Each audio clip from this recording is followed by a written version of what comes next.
Have you ever noticed that as human beings we like to control things? That we like to manage and manipulate things so that they're just so. Does anyone here do that? We like to control and manage and manipulate and fix things so that they turn out a certain way, the way that we want them to be, the way that we like them, so ultimately we can be at peace. That's really why we control things, so that we can be at peace. And so we do things like want to control what our spouse says, or what our kids do, or we even want to control things by doing things like fixing college entrance exams so that our kids can get into school, so that they can get a high-paying job, so that we can be at peace. And if we're not busy manipulating or controlling or fixing things, then oftentimes what we're doing instead is we're worrying about how things are not going to work out. We're worrying and we say things to ourselves like, what if I don't do this right? Or what if he or she doesn't do this right? What if I present this talk today in a way that they don't understand? Or we say, what if they don't like me? What if they don't like the way that I do things? And you know what? To live that way, it's exhausting and it's stressful. It causes us anxiety and stomach aches and tight shoulders and difficulty sleeping, all while we are busy trying to control and manipulate those things so they'll turn out the way that we want them to. On a soul level, what we really want is to trust. On a soul level, what we really want is to let go and to know that we are safe, and to know that things are okay, to know that we are supported. We really, on a soul level, want to do is to know that life is always on our side. We want to just let go and be in the flow. But what happens is we're busy dog paddling and kicking and fighting against the water, when really what we want to do is just relax and lay back and open our shoulders and float. So the title of my talk today is Living in Grace. And I'm talking about the fact that it is only as we let go of control, it is only as we let go of a manipulation and of fear and instead trust life, then we are open to grace. It is only as we quit controlling and fixing and fighting and let go that we are then open to the omnipresence of grace, to the good that is always present. And so Ernest Holmes, the founder of this philosophy, defines grace as the givingness of spirit to its creation. So grace, then, to me, is the eternal givingness of spirit to us. Grace is the givingness of spirit as all that it is to life. Grace is the ever-present good. Grace is the gifts of the Spirit that express in our lives and in this world without our effort, without us having to do anything, without us needing to do anything in order for that to happen. Grace is the way that love shows up in our life. Grace is the way that peace shows up in our life. Grace is the way that beauty shows up in our life and that order shows up in our life. And so grace expresses as order in the fact that my body heals itself, that I can break a bone and that bone grows back as strong as ever. That's grace. I don't have to do anything or control anything or manipulate anything in order for that to happen. Grace is the way that love shows up in our life, in the kindness and the compassion and the generosity of a nurse when we are sick, in the kindness of a stranger, in the lending of a hand from someone that you don't even know, in the forgiveness and the open heart of someone that you've hurt, and for them to come back to you with love, that's grace. Grace is the way that beauty shows up. Seeing, witnessing a beautiful rainbow after a storm, or the gift of Marianne's voice that comes through her that is so utterly magnificent, that's grace. The fact that we get to be recipients of her singing, that is grace. We haven't done anything to earn that. We just get to receive it without doing anything. And so this week I went to El Dorado Nature Center. I was super stressed out and super overwhelmed with way too many things to do. And so I decided to just take a break, and I know how great it is going there. And as I walked through those gates and walked in and looked at the trees, I felt this peace wash over me. That's grace. And as I walked down the path and I made that first left turn, there was this Indian hawthorn bush, like 8 feet tall and wide, covered in pink flowers. And I thought to myself, oh my God, that is so beautiful. And I thought, that's grace. That is the beauty of the divine expressing itself without effort and without strain, without that bush having to do anything to have those flowers, without me having to do anything to be witness to that beauty. That's grace showing up. That divine beauty expressing itself without effort or strain, that is the very nature of God expressing, that's the grace that we live in all of the time. And as I walked a little further and I was standing on the bridge and I was watching the turtles, there were some women over in the other little garden next to me, and I heard one of them say, "It's a gift." And I thought to myself, that's what grace is.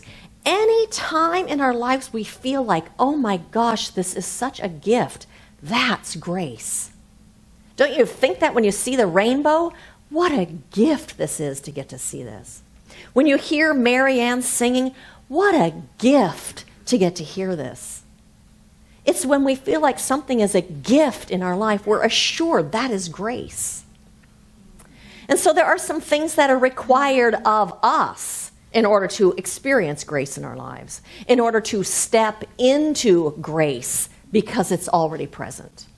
And some of those things are letting go of our negative focus, letting go of controlling everything, trusting, and being aware, paying attention, noticing the grace as it shows up in our lives. And so that first one about letting go of our negative focus means letting go of things like telling ourselves all the time how terrible things are. Oh my God, this is so awful. And we get that story going over and over again. It means stopping telling ourselves the story about why this won't work, or why things won't work, or why I can't have it. It means stopping the story about how inept that person is that we work with, or how inept our husband is, or whoever, or how inept we are. It's letting go of that negative self-talk. Joel Goldsmith, who was a Christian Science practitioner, said, God is not in the whirlwind. God is not in the problems. God is not in your struggle. God is not in your fear. Love is not in your struggle. Love is not in your fear. Peace is not in your struggle. Peace is not in your fear. Creativity is not in your struggle. Creativity is not in your fear. Grace is not in your struggle. It's not in your fear. It's in your letting go of that. The second thing that is required in order to experience grace is to let go of being controlling. That means to let go of thinking that you your ego self is the only one that can do it, or the only one that can do it right. Instead, it means opening up to a greater possibility, opening up to something greater, letting go and being open. It's the lilies of the field. They do not toil and they do not spin. It's having a lilies of the fields consciousness, which takes us right to trust, because those lilies of the field live in trust. In order to experience grace, it is required that we trust. That we trust that life is on our side. Life is on your side. That you trust that life is on your side all of the time, even when you can't see it, because that's the truth. That you trust that life is for you. It's required that we believe that things are working out and that things are working for good. You know what? Everything is working for good all of the time, even when we don't know it. Everything is working for good. We are called to trust, really, that the entire universe is benefited as we succeed and as we thrive and as we are fulfilled, that life is on our side. The whole of life is on our side. So letting go and trusting is what's required in order to float. When you float, you have shoulders back and chest open, and you're not kicking and you're not paddling, you're relaxing and trusting that the water is going to keep you afloat. There's no worry, what if I sink? What if this doesn't work? It's letting go. You have to let go in order to float. And the last thing is to notice or pay attention to how the grace shows up in your life and how grateful you are for it when it shows up. To notice the kindness of a stranger. You know, if you're in your head worrying and grumbling about how terrible things are, you may not even notice the kindness of the person that is next to you. If you're busy in your head telling yourself how this is just not going to work out, you close yourself off to any creative ideas, anything new coming in. If I think that I have to control everything in order for it to work, or if you have that idea that if I want it done right, I have to do it myself, what happens is we close ourselves off from the creative ideas of anybody else, from solutions and ideas that we never would have even thought of coming through somebody else who might be there to assist us and help us. But what happens when we trust life, when we trust the universe, we activate that law of good. And grace is the result. And so I read a story this week that I'd like to share with you that is such a fabulous depiction of grace. It is from The Eye of the Storm by Gary Simmons. He says, several years ago, I presented a peace workshop training intensive to a group of ministers and lay leaders near Savannah, Georgia. It was my practice to begin our 4-day schedule with an 8-hour presentation called The Eye of the Storm. That portion of the training was the essence of what was to become this book. Soon after things got started, we received word that Hurricane Floyd was due to make landfall the next day. An evacuation order was issued, causing the cancellation of the rest of our training. Jokingly, the group blamed Floyd's presence on me. They tried to make the connection between my workshop title and the fact that the eye of the storm was on its way. Affirming divine order, I proceeded to rebook my travel arrangements so I could depart with an appropriate margin of safety the following afternoon. My hosts graciously rushed me to the airport early the next day as they proceeded inland in compliance with the evacuation order. As I walked to the ticket counter, I noticed of hundreds of anxious travelers in long lines waiting to check in. Then came the announcement that all frequent flyers dread. An announcement which under normal circumstances would mean suffering, inconveniences, delays, misconnections, another bad meal in the airport restaurant. But this announcement was different. Instead of irritation, it struck terror. All flights out of Savannah are canceled. Please seek alternate transportation. Well, and the alarm goes off.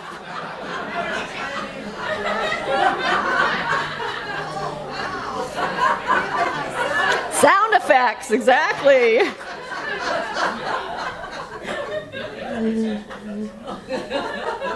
Suddenly, throngs of people mobbed the car rental counters, frantically seeking escape from the impending disaster. Because I could be counted among the frantic, I found myself noticing how silly I must seem to God. Here, I had just spent a day teaching my colleagues the principles of being present to life without conditions, without needing things to be different, and now I failed to walk my talk. Where was my non-resistance? Where was my willingness to be at the eye of the storm?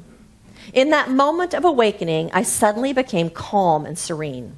I walked back upstairs and resolved to experience the eye of Floyd as if it were God's plan for me.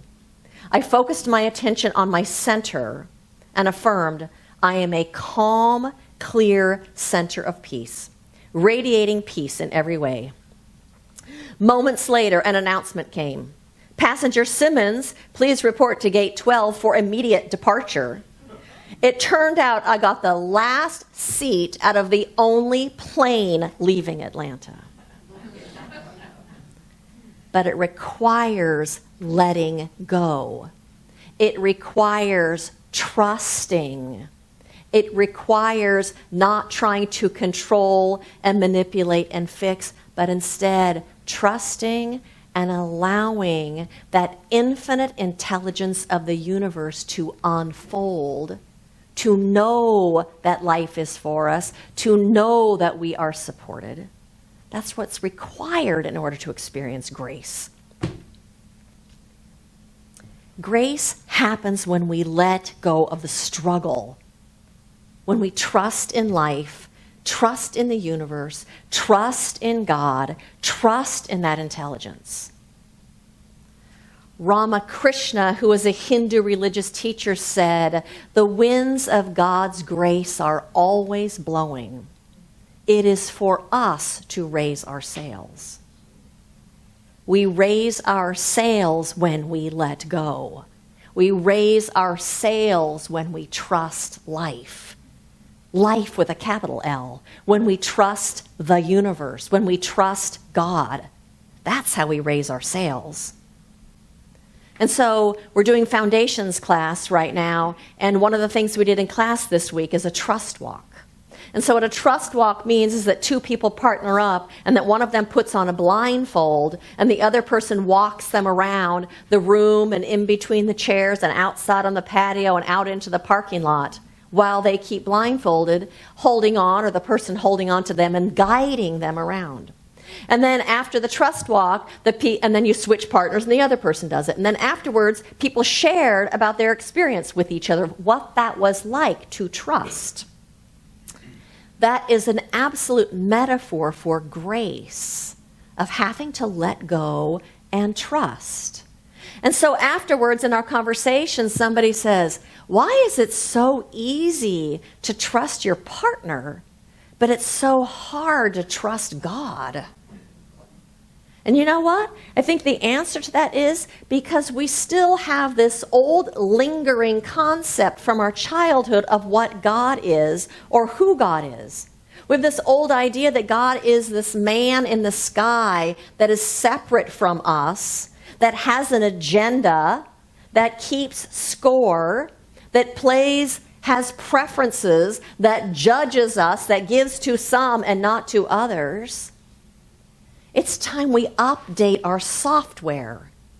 That's an old idea.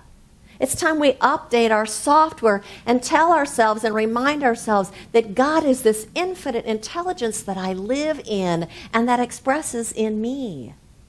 God is the good itself that is omnipresent.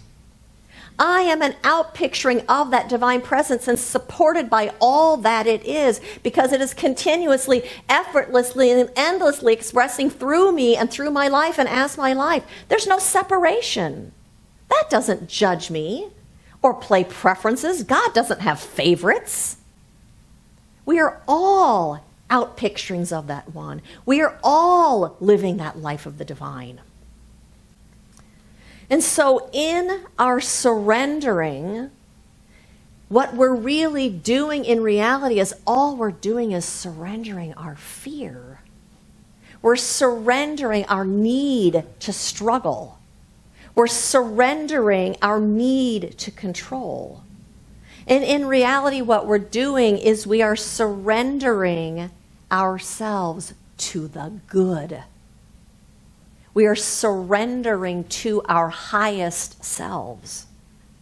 We are surrendering to the order of the universe, that order that holds the planets in their orbits. That order that is expressing as this universe where a tree expels oxygen and we breathe in oxygen and expel carbon dioxide, which the tree takes in and gives back to us. This perfect cycle that we could not have made up on our own and figured out. We're surrendering to that intelligence. The intelligence that allows us to eat something and have that turned into muscle and bone and tissue. The intelligence that exists within your body, that when you cut yourself, your blood clots and you don't bleed to death. That's what we're surrendering into. Not some man in the sky who has whims and fancies and favorites. We're surrendering to that intelligence. We're surrendering to the good. And so I have a question for you. What is it that you must let go of in order to experience grace? What is it that you must let go of in order to step into grace? I'm going to ask you to write that down on that little piece of paper. So Barbara has a pen that she's handing out if you would like a pen.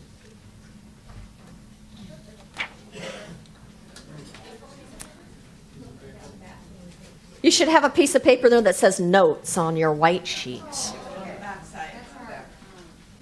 That's what that's for.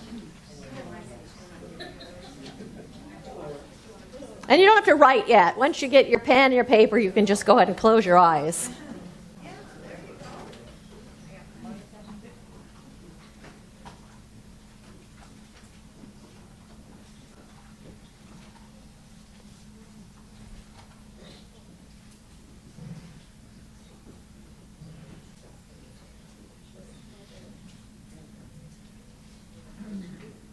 And so I invite you just to close your eyes and to turn within, where the wisdom of the universe resides here at the very center of your being, that infinite intelligence. And so I recognize that there is only one life, and that is the life that we are living. There is only one energy and one presence and one beingness. It surrounds us and envelops us and fills us and is us. And so I know that we are that in form, and that one always is right at the center of our being. And so we turn to that within.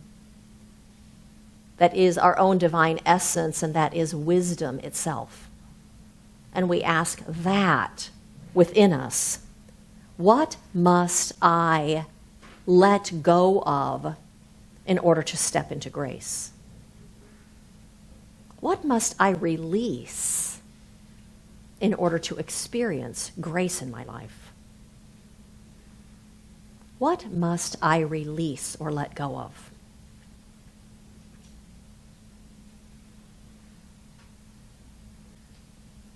And to go ahead and write that down when that answer comes to you. What must I release or let go of in order to experience grace?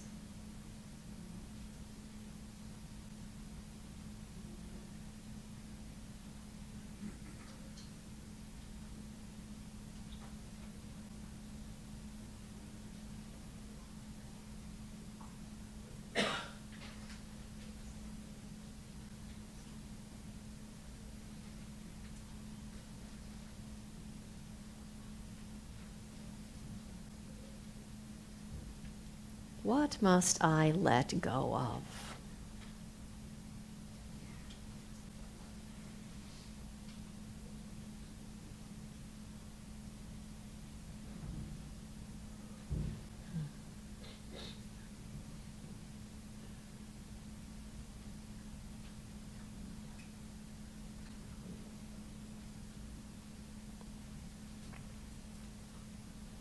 And then to close your eyes again.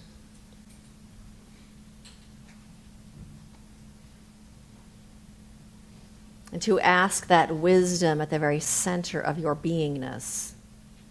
What must I embrace in order to experience grace in my life? What must I embrace?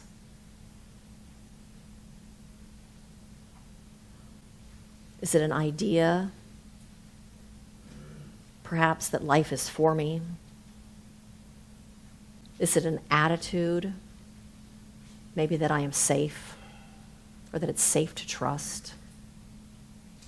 What must I embrace in order to step into grace?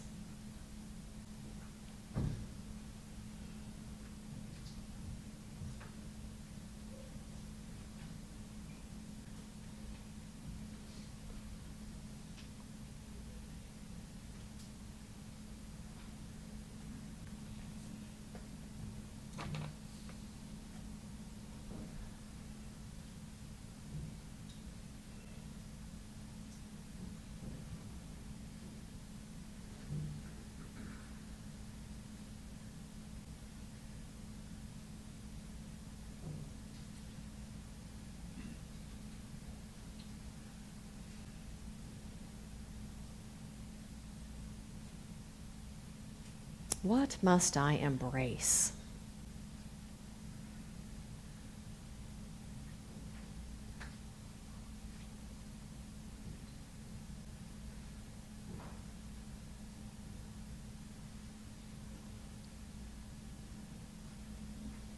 And so I invite you to open your eyes.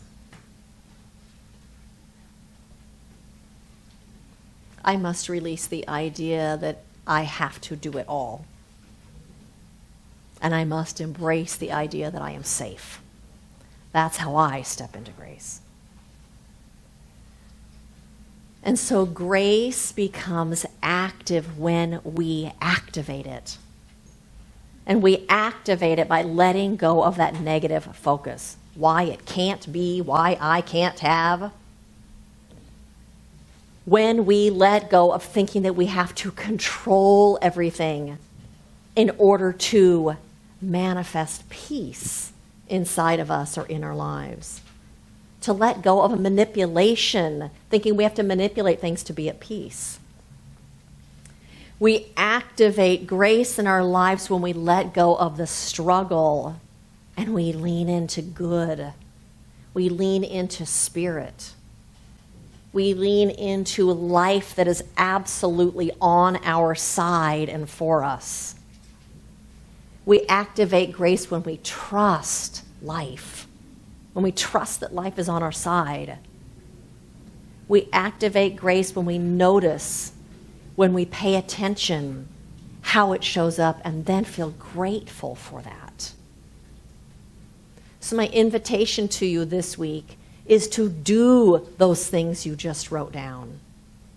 It'll shift things in your life.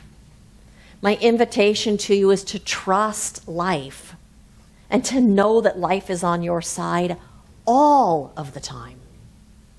To notice and to pay attention to how that good shows up, how that grace shows up, how the things that feel like a gift show up in your life. Expect the good.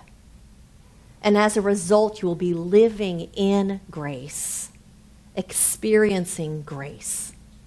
So blessings to every single one of you on this path of ever giving way to your spirit in an ever greater and greater ways and ever experiencing a more magnificent life. Blessings to all of you.